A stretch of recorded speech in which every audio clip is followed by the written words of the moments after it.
despite the fact that the main component that I usually look for in a film is a little bit lacking here.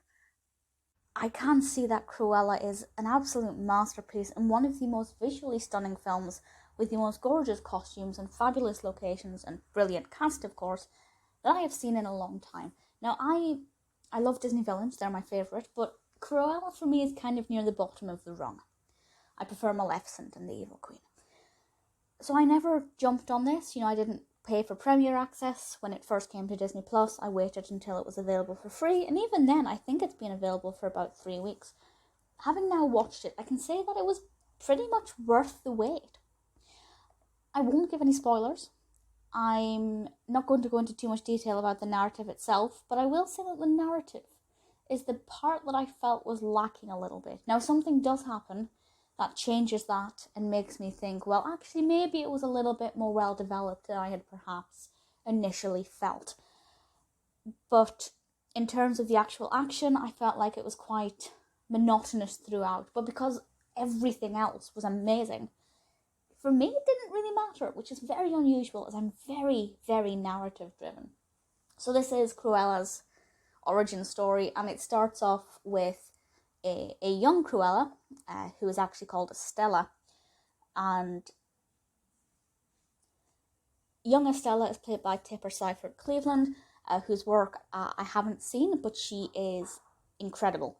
She did an absolutely fantastic job of capturing the essence of Cruella as I see her and as I believe her to be.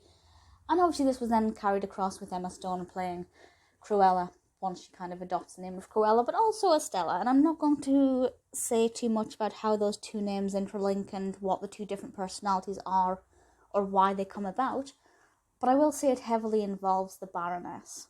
The Baroness being played by the ridiculously amazing Emma Thompson. I love her. I knew she was in this. I didn't realise she was in it quite so prominently.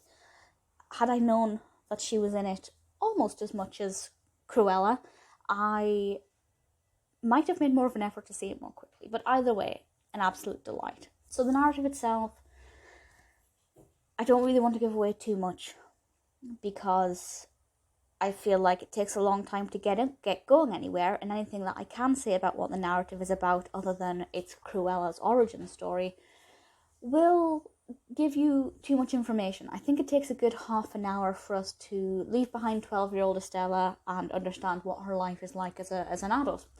And certainly once she meets the Baroness, that's when everything kind of kicks off. And I have to say, even once the narrative gets a little bit underway, as I said, it's not that detailed until nearer the end. It's just so beautiful, absolutely stunning. Obviously we have Jasper and Horace in this, played by Joel Fry and Paul Walter Hauser. The two actors who played them when they were younger, absolutely loved them. That's Ziggy Gardner and Joseph MacDonald. I thought they were absolutely brilliant. Really absolutely no complaints with any of the casting, because everybody's going to be comparing this to the animation. It's inevitable, unless of course you've never seen the animation, which would be, if that is the case, I'd be really interested in knowing your view of this. I'm interested in knowing your view the way, of course. The other thing is that people are and have been comparing Emma Stone's Cruella to Glenn Close's Cruella. I have to say, although I've seen the live actions, I don't remember them very well. It was a long time ago, and as an adult, I just can't watch films about animals, especially live action films about animals, because I just get ridiculously upset. They affect me more than any film about any human. So for me, there's no comparison, but I know that for some people that may be something that may make the film worse than it otherwise could be, but I think it's fantastic in that respect. And the costumes are just ridiculous. They are fabulous. They're designed by Jenny Beavan, who is one of my favourite costume designers. She's done some fantastic work, just to name some films, just scrolling down IMDb. Christopher Robin, The King's Speech, A Room with a View, a lot of things with Helena Bonham Carter, quite frankly. The 2009 Sherlock Holmes, the 2003 film Byron.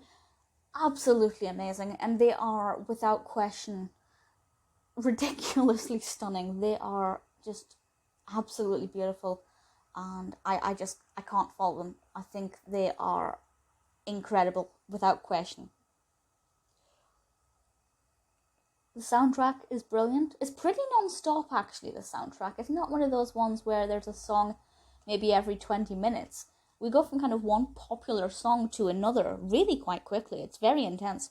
And, that's something that I think works really well. It's a lot of fun. It's visually gorgeous. There's this one shot, this isn't a spoiler, and I can't remember when it was. It was quite near the beginning, where they are heading down, a long road, Pall Mall, towards the statue, the fountain with Queen Victoria, the gold statue at the top, and I just thought that was such a beautiful shot. We do get some nice views of London, not too many.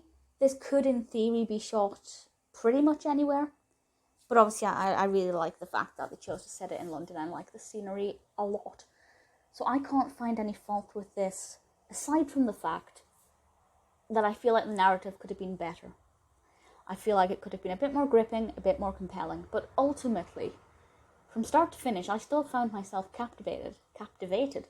And the fact that even though I felt the narrative wasn't that strong, I was still thoroughly engaged. Me speaking as somebody who really needs a film to have a good narrative to enjoy it. It's done a pretty good job. Absolutely fantastic. If you've been thinking about watching it but haven't, definitely give it a go. I think you'll be really impressed by it.